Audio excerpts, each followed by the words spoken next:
नमस्कार, आप देख रहे हैं कमल राष्ट्रीय और मैं हूं आपके साथ में शोभित पाठक। तो रुक करते हैं महत्वपूर्ण सुर्खियों पर। श्रीलंका के बाद प्रदर्शनकारियों ने इराकी संसद भवन पर किया कब्जा। प्रधानमंत्री मुस्तफा ने की शांति की अपील। मंत्री पार्थ चटर्जी की करीबी अर्पिता के दूसरे घर पर भी मिला नोटों का पहाड़। 28.90 करोड़ कैश, 5 किलो सोना बरामद।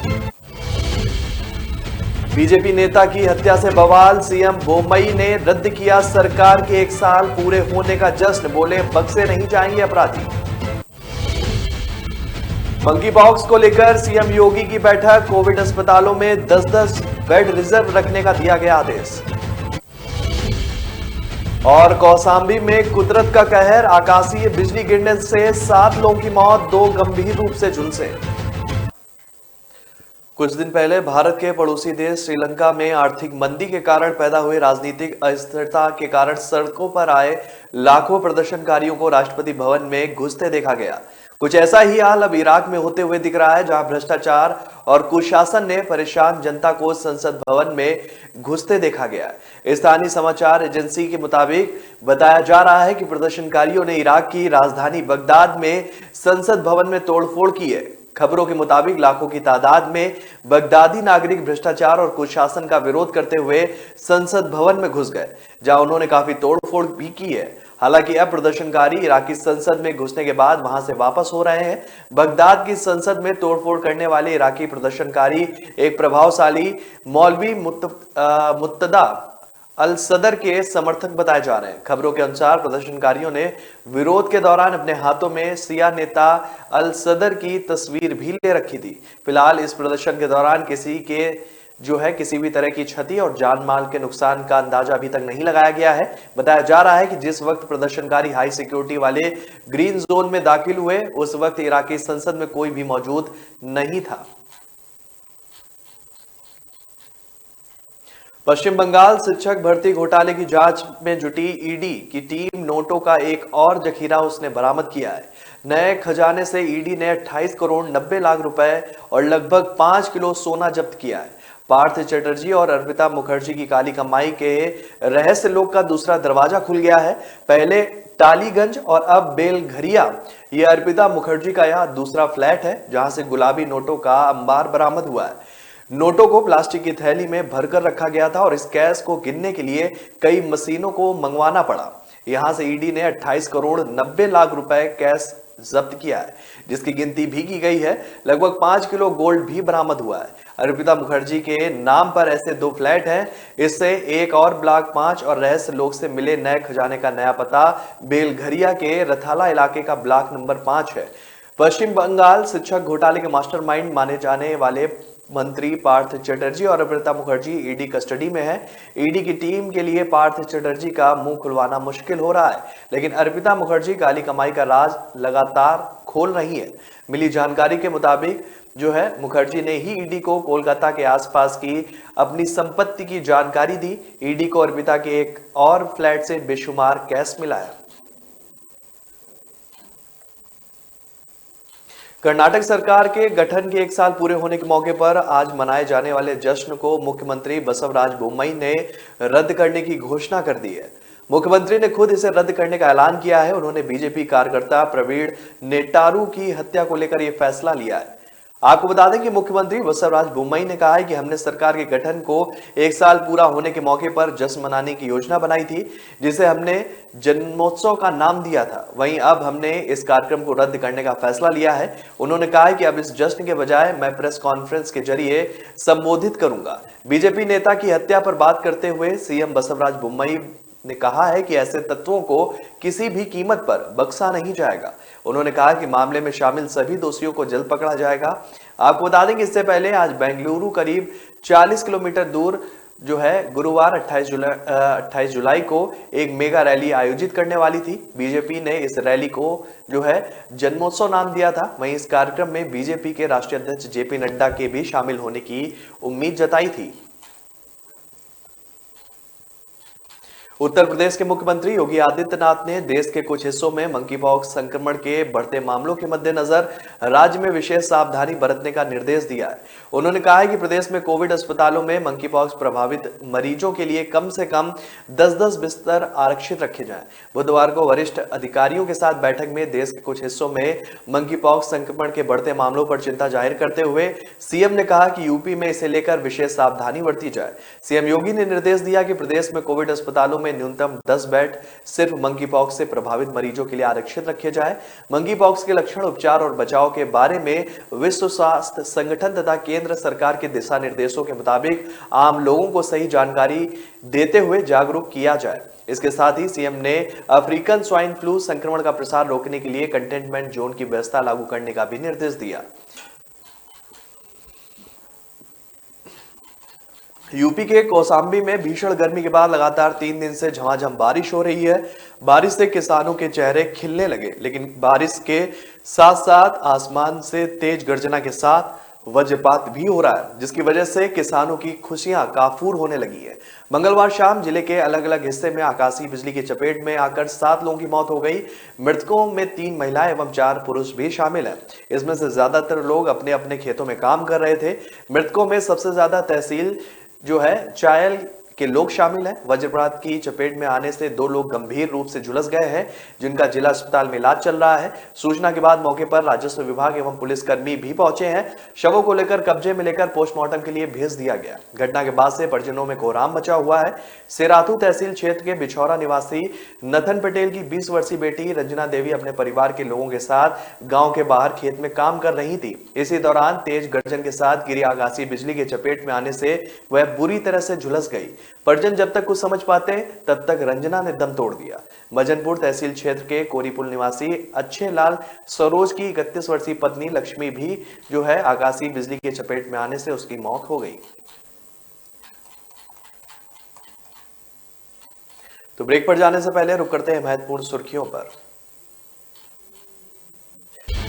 श्रीलंका के बाद प्रदर्शनकारियों ने इराकी संसद भवन पर किया कब्जा। प्रधानमंत्री मुस्तफा ने की शांति की अपील।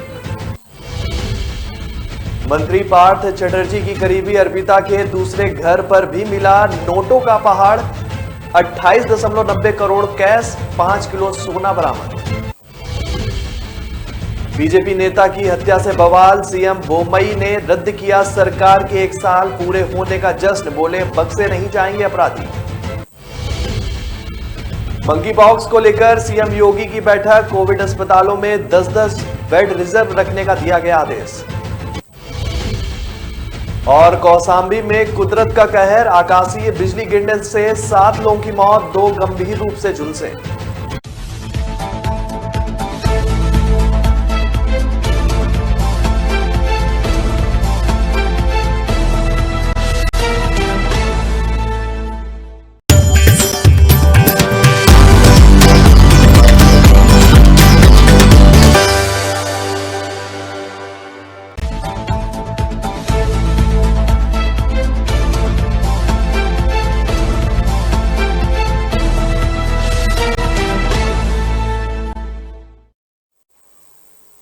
ब्रेक के बाद फिर स्वागत है आपका। रुक करते हैं आगे की खबरों पर।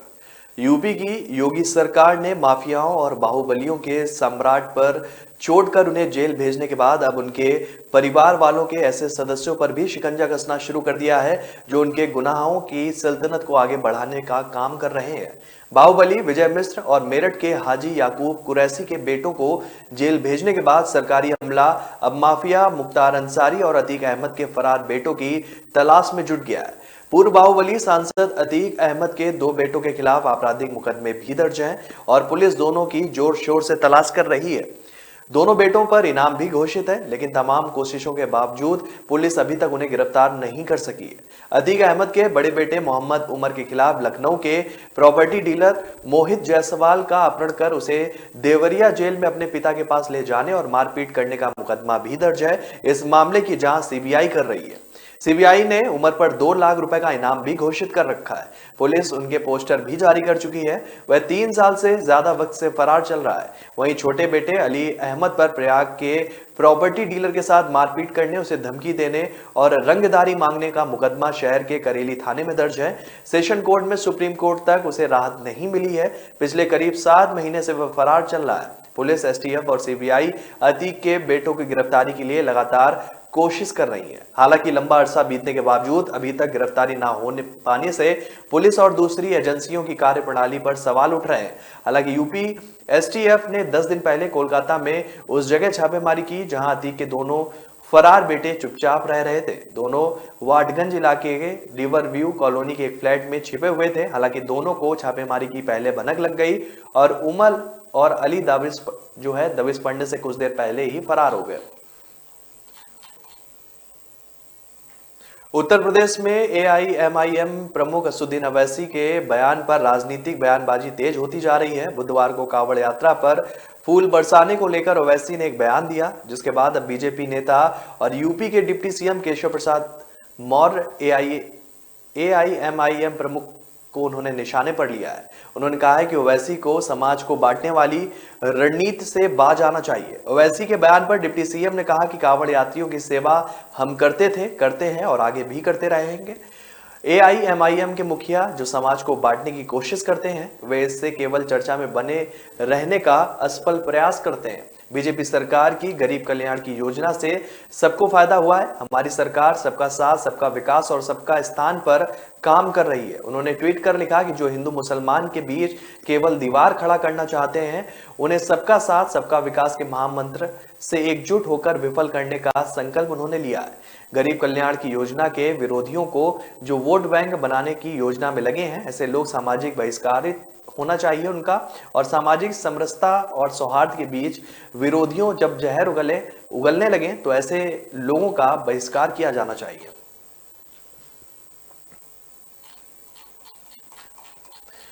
भारतीय मौसम विज्ञान विभाग में गुरुवार से शनिवार के बीच राज्य के अलग अलग हिस्सों में भारी बारिश और बिजली गिरने की संभावना जताई गई है। मौसम विभाग के मुताबिक बारिश का सबसे ज्यादा असर पश्चिमी और पूर्वी यूपी में देखने को मिला है, जहां जो बादल हैं जमकर बरस रहे हैं।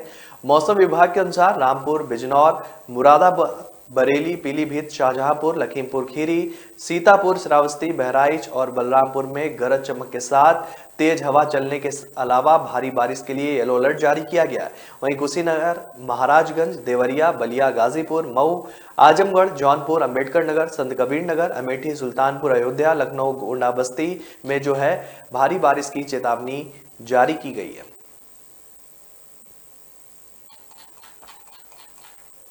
राजस्थान में अवैध खनन के विरोध में संत विजयदास आत्मदाह के मामले में भाजपा ने उच्च स्तरीय समिति गठित कर दी है। समिति ने अपनी रिपोर्ट पार्टी अध्यक्ष जेपी नड्डा को दिल्ली में सौंप दी है। इसके साथ ही पार्टी ने मामले की सीबीआई जांच कराने की मांग भी की है। इस मामले को लेकर भाजपा के राष्ट्रीय अध्यक्ष जेपी नड्डा ने ट्वीट कर कहा कि राजस्थान में साधु विजयदास के आत्मदाह और बड़े स्तर पर अवैध माइनिंग की जांच के लिए गठित भाजपा की फैक्ट फाइंडिंग टीम की रिपोर्ट मिल गई है। यह रिपोर्ट राजस्थान में निराशाजनक रवैये और कंट्रोल से बाहर हो चुके माइनिंग माफिया राज को उजागर करती है। नड्डा को रिपोर्ट सौंपने के बाद जो है कमेटी मेंबर्स ने प्रेस वार्ता भी की। भाजपा राजस्थान प्रदेश प्रभारी और राष्ट्रीय महामंत्री अरुण सिंह ने दिल्ली में प्रेस कॉन्फ्रेंस कर कहा कि हम लोग भरतपुर के अधिबद्री मंदिर और मथुरा के मान मंदिर दर्शन करने आए हैं। कई साधु संतों से मिले। उन्होंने मुख्यमंत्री और गृह मंत्री को भी पत्र भेजा है। उन्होंने बहुत सारे पत्र भेजे हैं। यह पूरा अवैध खनन राजस्थान सरकार के संरक्षण में हो रहा है, ऐसा उन्होंने आरोप लगाया है। माफियाओं को खुली छूट दी और राजस्थान सरकार के मंत्री इसमें डायरेक्ट मिली भगत की बात भी कही जा रही है।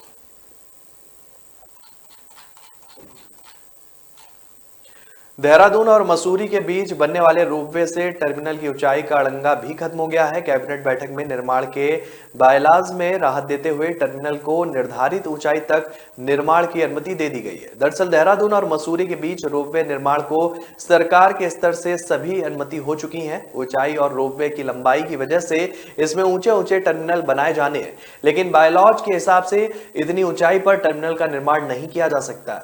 इसके चलते रोपवे के निर्माण में रुकावट आ सकती थी। जो है कैबिनेट बैठक की जानकारी देते हुए मुख्य सचिव डॉक्टर एस संधू ने बताया कि बैठक में बायलॉज में शिथिलीकरण को मंजूरी दी गई है और इसके बाद अब रोपवे के लिए निर्धारित ऊंचाई वाले टर्मिनल भी बनाए जा सकेंगे।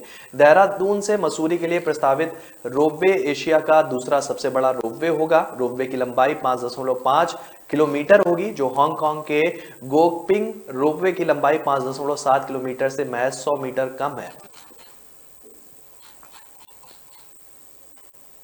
तो ब्रेक पर जाने से पहले रुक करते हैं महत्वपूर्ण सुर्खियों पर। श्रीलंका के बाद प्रदर्शनकारियों ने इराकी संसद भवन पर किया कब्जा। प्रधानमंत्री मुस्तफा ने की शांति की अपील। मंत्री पार्थ चटर्जी की करीबी अर्पिता के दूसरे घर पर भी मिला नोटों का पहाड़। 28.90 करोड़ कैश, 5 किलो सोना बरामद। बीजेपी नेता की हत्या से बवाल। सीएम बोम्मई ने रद्द किया सरकार के 1 साल पूरे होने का जश्न। बोले बख्शे नहीं जाएंगे अपराधी। मंकी पॉक्स को लेकर सीएम योगी की बैठक। कोविड अस्पतालों में 10-10 बेड रिजर्व रखने का दिया गया आदेश। और कौसाम्बी में कुदरत का कहर। आकाशीय बिजली गिरने से 7 लोगों की मौत, 2 गंभीर रूप से झुलसे।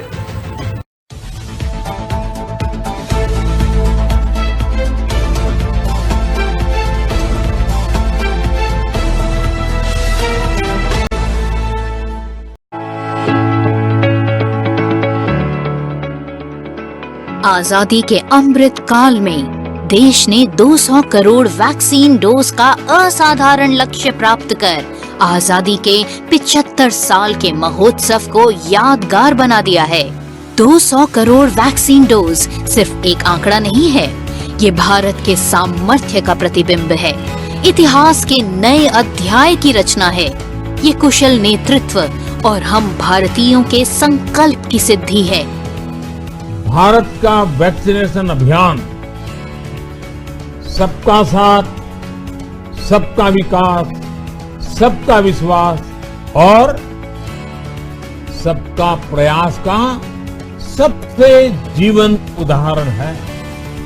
गरीब, अमीर, गांव, शहर, दूर सुदूर, देश का एक ही मंत्र रहा कि अगर बीमारी भेदभाव नहीं करती तो वैक्सीन में भी भेदभाव नहीं हो सकता।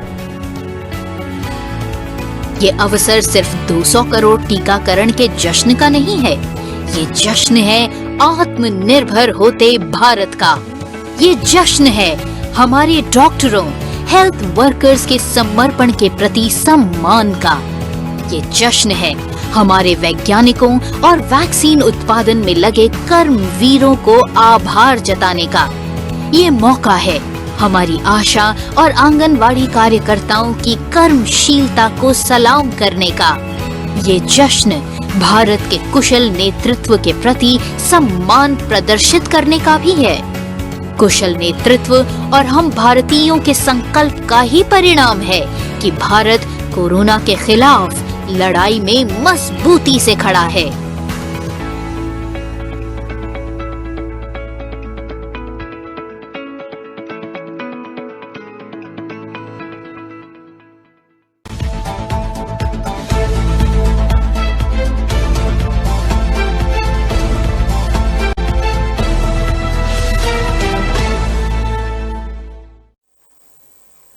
ब्रेक के बाद फिर स्वागत है आपका। रुक करते हैं आगे की खबरों पर। मध्य प्रदेश में कोरोना संक्रमण के मामले में लगातार बढ़ोतरी दर्ज हो रही है। बुधवार को 7,948 जांच में 244 नए संक्रमित रोगी मिले हैं। भोपाल में 74 वर्षीय बुजुर्ग की मौत भी हुई है। प्रदेश के अलग अलग अस्पताल में संक्रमित संदिग्ध 73 मरीज भर्ती हैं। इनमें से 10 मरीज ऑक्सीजन सपोर्ट पर है। प्रदेश में अब तक 10,49,188 लोग संक्रमित हो चुके हैं और इसमें से 10,36,856 ठीक हो चुके हैं। कोरोना के कारण अब तक 10,752 की जान जा चुकी है। बुधवार को 293 मरीज ठीक हुए। प्रदेश में एक्टिव मरीजों की संख्या 1,580 हो गई है। प्रदेश में बुधवार को 20 जिलों में नए संक्रमित मिले हैं और इनमें बालाघाट में 2, भोपाल में 51, बुरहानपुर में 3, डिंडौरी में 2, ग्वालियर में 7, हरदा में 4, होशंगाबाद में 2, इंदौर में 94, जबलपुर में 33, कटनी में 3, खंडवा में 2, खरगोन में 11, मंडला में 1, मुरैना में 1, और नर्सिंग में 5 जो है संक्रमित मरीज मिले हैं।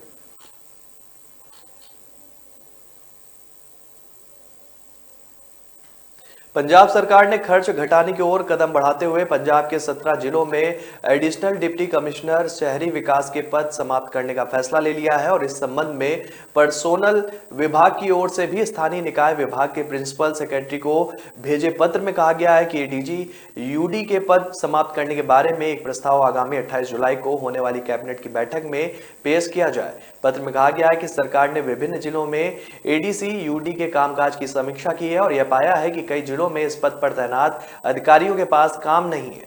कामकाज की स्थिति को ध्यान में रखते हुए और प्रशासनिक खर्च को बचाने के उद्देश्य से 6 जिला मुख्यालयों अमृतसर, जालंधर, लुधियाना, पटियाला, भटिंडा, एस नगर को छोड़कर बाकी सभी जिलों में एडिशनल डिप्टी कमिश्नर के पद को समाप्त करने का फैसला लिया गया है। सरकार द्वारा यह भी फैसला लिया गया है कि जिन 17 जिलों में उक्त पद समाप्त किए जाएंगे वहां मौजूदा एडीजी यूडी की शक्तियों को एडीसी या संबंधित म्युनिसिपल कमिश्नर के सुपुर्द किया जाएगा। पत्र में निर्देश दिए गए हैं कि इस मामले से संबंधित प्रस्ताव कमेटी की आगामी बैठक में पेश किया जाए। उन्नाव पुलिस और स्वाट टीम ने एक अंतर जिला गैंग के 5 सदस्यों को गिरफ्तार किया है। यह गैंग दहशत फैलाने के लिए असलहों की सप्लाई करता था। पुलिस को युवकों से असलाह और जिंदा कारतूस बरामद हुए हैं। पुलिस ने आधी जो बनी बंदूकें भी बरामद की हैं। बांगरमऊ कोतवाली प्रभारी ओम प्रकाश राय और स्वाट टीम प्रभारी प्रदीप कुमार को यह जानकारी मिली थी कि इस गैंग के सदस्य असलाह की भारी खेप लेकर आ रहे हैं और उसी के आधार पर कार्रवाई की गई। संयुक्त टीम शीतलता मंदिर के नजदीक पहुंची और 5 लोगों को रंगे हाथ पकड़ लिया। इनकी पहचान बेहटा मुजाफर थाना क्षेत्र के रहने वाले रघुवीर पटेल, तैयब, अमरीश, सुभाष पप्पू के रूप में हुई है। उनके पास से तमंचा, कारतूस, अधबनी बंदूक बरामद हुई है। बांगरमऊ कोतवाली पुलिस ने सभी आरोपियों के खिलाफ आर्म एक्ट के तहत मुकदमा कर उन्हें कोर्ट में पेश किया है। एसपी दिनेश त्रिपाठी ने बताया कि बांगरमऊ पुलिस और स्वाट टीम को बड़ी सफलता मिली। अभी पकड़े गए आरोपियों के सरगना की भी तलाश जारी है।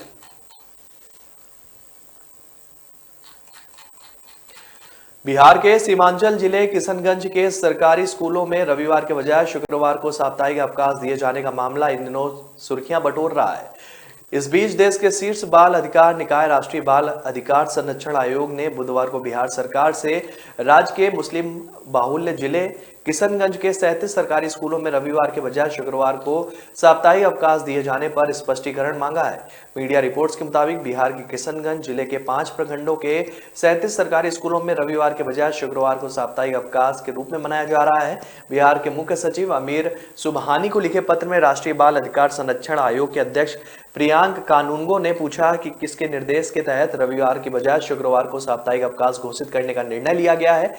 एनसीपीआर ने इस मामले में बिहार सरकार से 10 दिनों के भीतर रिपोर्ट भी मांगी है। बता दें कि पहले झारखंड राज्य के कई जिलों के स्कूलों का इस्लामीकरण किए जाने के मामले सामने आए थे, जिसके बाद आनन फानन में राज्य सरकार से लेकर केंद्रीय एजेंसियों तक हड़कंप मच गया था। इसके बाद बिहार में हालिया चर्चित पॉपुलर फ्रंट ऑफ इंडिया की गजवा-ए-हिंद साजिश के बाद किशनगंज के स्कूलों में इस्लामिक प्रथाएं थोपने का भी खुलासा हुआ था।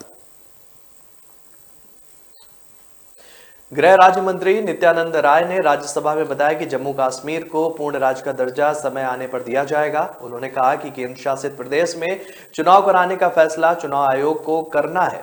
प्रदेश में 14 मार्च को 2022 को संसदीय क्षेत्रों का और 5 मई 2022 को विधानसभा निर्वाचन क्षेत्र का परिसीमन पर आदेश को अधिसूचित किया गया। इसके बाद अब निर्वाचन आयोग को तय करना है कि केंद्र शासित प्रदेश में कब चुनाव हो। उच्च सदन में सरकार का जवाब ऐसे समय आया है जब विपक्षी पार्टियां जल्द से जल्द चुनाव कराने की मांग कर रही हैं। एक प्रश्न के लिखित जवाब में केंद्र ने बताया कि पिछले दिनों अमरनाथ में आई बाढ़ में 15 यात्रियों की भी मृत्यु हुई थी, लेकिन कोई भी यात्री लापता नहीं हुआ। विभिन्न सरकारी एजेंसी एनडीआरएफ, एसडीआरएफ, सेना, सीआरपीएफ ने बचाव और राहत काम का जिम्मा संभाला और उन्होंने तलाशी अभियान चलाया। यात्रियों को तत्काल सुरक्षित स्थानों पर भी पहुंचाया गया। तो फिलहाल इस बुलेटिन में मेरे साथ इतना ही। आगे की खबरों के लिए बने रहिए कमल राष्ट्रीय के साथ। तब तक के लिए नमस्कार।